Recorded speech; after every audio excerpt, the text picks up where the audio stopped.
in Minnesota, 39 points, 15 rebounds, 5 blocks. The Spurs taking a 2-1 lead over the Timberwolves, and Wemby will join us shortly on tonight's show. Welcome on in. I'm Taylor Rooks with BG, Dirk, Steve, and UD. And it is another night that we are sitting here talking about the absolute brilliance of Victor Wembanyama. Watching him tonight was incredible, the way he willed his team to this win, Steve. Incredible. I mean, what can we say? He got 39 points, 15 rebounds, 5 blocks. We saw the names there. Hakeem, Shaq. I mean, this is the type of company he's in his first playoff experience. We know the defensive, prowess. We know that his length inside, he makes some uncanny plays around the basket. And then he says in the fourth quarter, all right, how about I just step outside and make some threes? So it's tough. Pretty prodigious performance from Victor. Yeah, I mean, I was just impressed with his poise. Like, he just sort of took that game in stride. It never seemed like he got a little bit too sped up. The physicality didn't seem to bother him. He just sort of took what the defense was giving him, and sometimes that was a pass, sometimes that was just setting a screen, rolling, being around the rim. He also got his hand on so many rebounds that he probably shouldn't have. Taken rebounds down with one hand.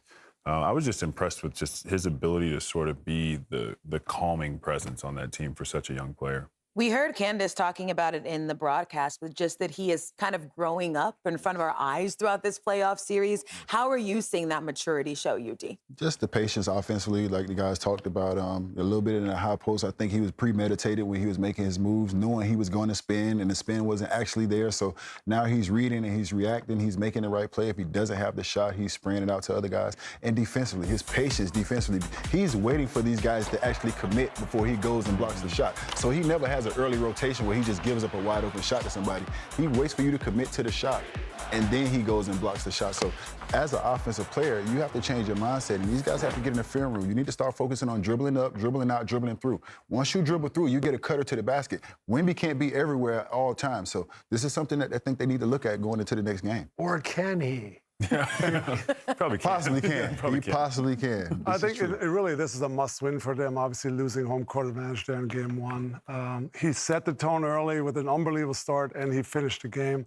You knew at some point his three ball was going to fall. He was off in the first two games. He looked comfortable today, but just an incredible all-around performance. For me, he's playing more minutes now than he did in the regular season. He's holding up fine. He had the stamina today to finish the game. Sometimes we saw him in the regular season, in the fourth, he's kind of pumping his arms. He looks a little tired, but he didn't look tired today. He was incredible. He finished the game with some incredible plays on both ends. So hats off. Let us see him run again, Dirk. He keeps him tucked, though. He keeps him tucked. No wasted movement. He had 39 points, a playoff career high, the most by a Spurs player since Kawhi in 2017. Those Spurs just got a Honda. Spurs just keep getting lucky. We're getting Timmy Duncan back then, right before I got in the league, and he was great for 20-something years, and now they got another game changer and franchise changer for the next decade plus. So.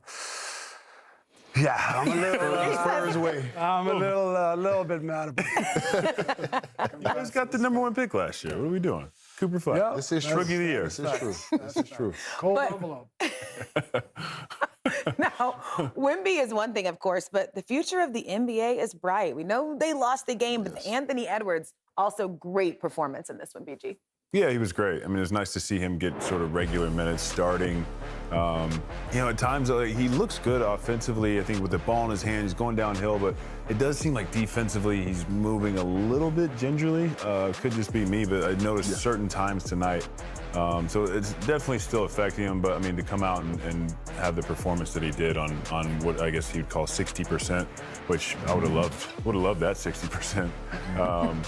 But I mean, you're clearly seeing Minnesota just banged up. DiVincenzo's such a bright spot for them, and Io's probably not 100% as well. So it's tough. I mean, it's tough to go against the #2 team in the West and possibly the second best team in the NBA, not fully healthy. Yeah. I still like what the Spurs are doing with Ant. They're making it hard on him. They're trapping him sometimes up in half court. They're mixing it up. I mean, he was brilliant at 32 today, but really a hard 32. Took 26 shots. After the first quarter, he was 8 for 20 for only 19 points. And everything you saw there, two guys were around him. He had to float. He had to lean. They got the ball out of his hand some. So they're basically saying your shots are tough and you're not beating us solo. So that's a good game plan by the Spurs. They also had a really slow start. Remember, they didn't make their first shot of the game until just over 5 minutes left in the first quarter. UD, you're always talking about where you start. That's how you're going to finish. Yeah, that was all self-inflicted. The ball wasn't moving, the ball was sticking, and I think if you don't move San Antonio from side to side offensively, you're not going to get a good shot. The goal is to break these guys down over a 48-minute game. So if you come down and you get a shot off in the first 10 seconds, the defense did not have to worry. You were 8 for 24 or 25 in the first half in the first 10 seconds of the shot clock. So you're not making these guys work. When you make these guys work, move side to side, Wemby has to rotate, you have a better chance of getting a quality shot and also getting an offensive rebound if you don't get the shot. So you control the boards tonight. You did well offensive rebound. Where I would be concerned if I'm Minnesota is they're beating me at my own game. San Antonio is beating me at my own game. The last game, they had 58 points in the paint. This game, they had 46 points in the paint. Last game, you had 31 points in the paint. This game, you had 38. You've been leading the playoffs in point paint. So, yes, the Wemby impact is real right now. You have to figure out what you're going to do with that because that is your bread and butter. Tons of pressure on Ant. I mean, I know he's not 100%, but, like, he's the one guy that can get a quality shot time and time again. That's why they're blitzing him or soft trapping him, letting other guys get some space because Wemby's back there. So, you know, very tough task for him, especially coming off an injury. So we'll see how he holds up, see if they can squeeze one out at home here, because if they don't, I mean, obviously it's going to be back to the drawing board in the summer for this franchise. Yeah, and I agree. And in that instance, Julius Randle got to be a little better, you know. Yeah. He was incredible, I thought, as a finisher in game one, had some big baskets floating to the left. And today he was 3 for 12, just not cutting it with his second best player.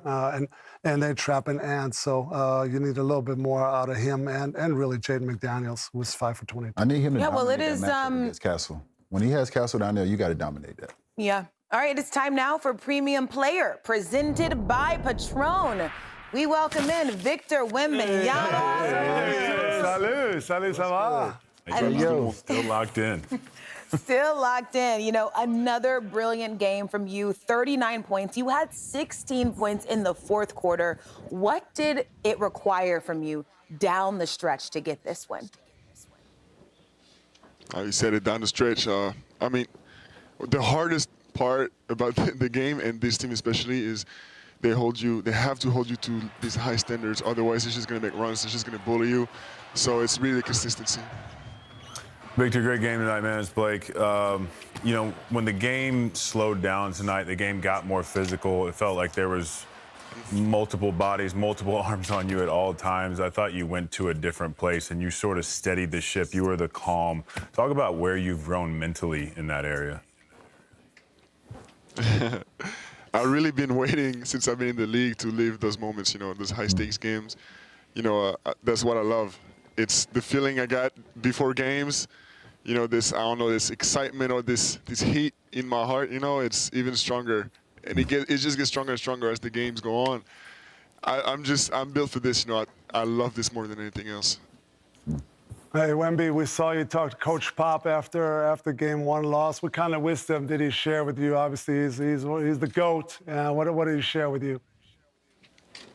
I speak to him every day, you know, before and after games, whether it's a quick text or a call. You know, he really emphasizes taking my time, you know, playing off 2 feet and not rushing really, because it's what they do. Wemby, great game tonight, man. UD here. Fox, your coach Mitch said some great things about Fox and what he means to this team. Can you just talk about like the leadership and what he does for you guys on the court, off the court, and just, you know, everything he brings to this team? He knows how to step up in the right moments for sure, and especially, you know, when I'm off the floor and he's not going to go in too many games with me. He holds the boat for everybody. Victor, the French are known for their taste. You know, art, architecture, food, wine. I have to. And I'm no exception. I wouldn't doubt you for 1 second, but I have to know, about your taste. Who do you have in the Champions League final, PSG or Arsenal? Oh, come on. PSG, of course. Oh, but finally, we it's have gonna someone be with fun. taste around here. Let's go. It's going to be fun. At least PSG is going to make it somewhat fun. There you go. I love it. Because I know Arsenal ain't. This is true. This is true. You know, Wemby, it was so much fun to just watch you out there, the passion. I mean, you left home court, obviously, went into enemy territory, got the win against a very loud Minnesota crowd. Do you feel like you really thrive in these environments with the crowd against you? Yeah, I would say so. And here it's a good crowd. It's a good crowd. It's good atmosphere. And as the games go on, the fans are more ready and more ready, you know. Let me ask you one last thing, Wemby. Game one, you looked like you rushed a few things and you weren't quite patient. What changed from you from game one to game two and game three? Watching film, facing the mistakes, facing the real talk, and saying the true things to my teammates, and having my teammates and coaches, hold me accountable. Simple as that. Because really, we got what it takes. We got the talent, we got the depth. We don't got the experience, but we don't care. And we need to apply, and we can go to the very top if we play like tonight consistently. Wow, we don't got the experience, but we don't care. I love it. Yes, Great win, Wemby. Thank you so much for joining us. Thanks, Wemby. Good luck. Keep that fire. All right, we just checked in with the Spurs, of course. Now let's check in with the Minnesota Timberwolves and Chris Finch.